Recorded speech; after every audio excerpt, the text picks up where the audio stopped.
परमेश्वर के नाम की महिमा हो। आइए हम इस मुद्दे पर पूरी तरह से स्पष्ट हो कि नूह बाढ़ से बचने के लायक नहीं था। वह सुरक्षा के संदूक में से होकर आया जिसे परमेश्वर ने निर्देश दिया था उसे बनाया जाना चाहिए। परमेश्वर के वचन के बिना नूह कभी भी अपने या अपने परिवार के लिए बचने का कोई रास्ता नहीं खोज पाता। परमेश्वर के निर्देशों के बिना नूह के पास आने वाले न्याय के बारे में जानने का कोई तरीका नहीं था। नूह ने परमेश्वर का वचन प्राप्त किया और परमेश्वर की दया को स्वीकार किया। कुछ तूफानों का सुझाव देता हूं जिनसे हम प्रभु की दया के बिना नहीं बच सकते। जैसे कि हमारे कर्मों का तूफान। यदि हमारे कर्मों के कारण हमारा न्याय किया जाए तो हम निश्चित रूप से नष्ट हो जाएंगे। बाइबल स्पष्ट रूप से कहती है, कोई धर्मी नहीं, कोई नहीं। हम में से कोई भी प्रभु के आशीर्वाद के अधिकार का दावा नहीं कर सकता है। हम उसके सामने निष्पाप नहीं खड़े हो सकते। दया उन लोगों का पहरेदार है जो अपने कर्मों से बच जाते हैं। यीशु ने दो आदमियों की कहानी सुनाई जो मंदिर में प्रार्थना करने गए थे।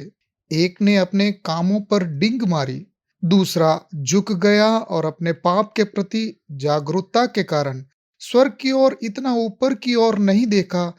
लेकिन आदमी चिल्लाया, प्रभु मुझ पर, एक पापी पर दया कर। यीशु हमें बताता है कि अंगीकार करने वाले पापी अपने अंगीकार और पश्चाताप के कारण धर्मी ठहराए हुए घर चला गया। न्याय के बादल उसके ऊपर लटकते हुए थे जो क्रोध और विनाश के साथ फूटने को तैयार थे। परंतु वह दया के लिए पुकारा और परमेश्वर की ओर से प्रतिज्ञा का इंद्रधनुष पाया।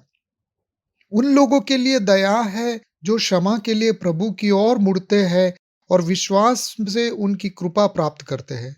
सुनिए यशायाह 59 के 1 और 2 में यशायाह ने क्या कहा था। निश्चय यहोवा की भुजा इतनी छोटी नहीं है कि उसका उद्धार ना हो, और ना उसका कान इतना छोटा है कि सुन ना सके, परंतु तेरे अधर्म के कामों ने तुझे तेरे परमेश्वर से अलग कर दिया है। तेरे पापों ने उसका मुख तुझसे छिपा रखा है कि वह न सुनेगा।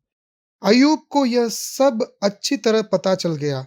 शैतान दुष्टता से आया और अय्यूब की जीवन पर बड़ी कठिनाई लाया। उसने अपने घर, अपने बच्चे, अपने व्यवसाय और अपना स्वास्थ्य खो दिया। यहाँ तक कि उसकी पत्नी ने भी कहा, अय्यूब परमेश्वर को कोसो और मरो।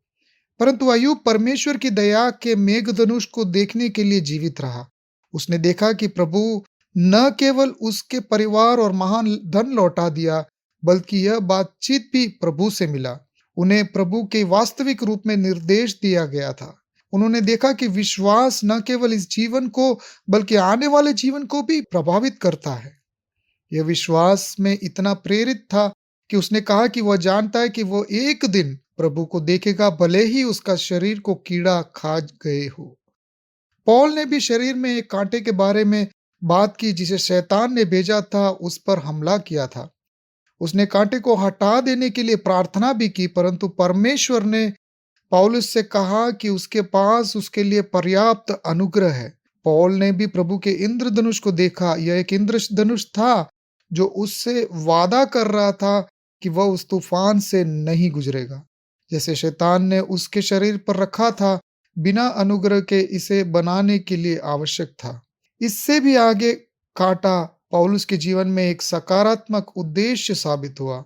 होने पाए आज सुबह हम हमारी जीवन में उस परमेश्वर द्वारा दिए हुए इंद्रधनुष को पहचाने और निश्चित परमेश्वर उनके वायदों को याद करेगा और आपकी सुधि आपकी परेशानी में लेगा और आपको छुटकारा देगा। परमेश्वर आपको इन वचनों से आशीष दे। आमीन।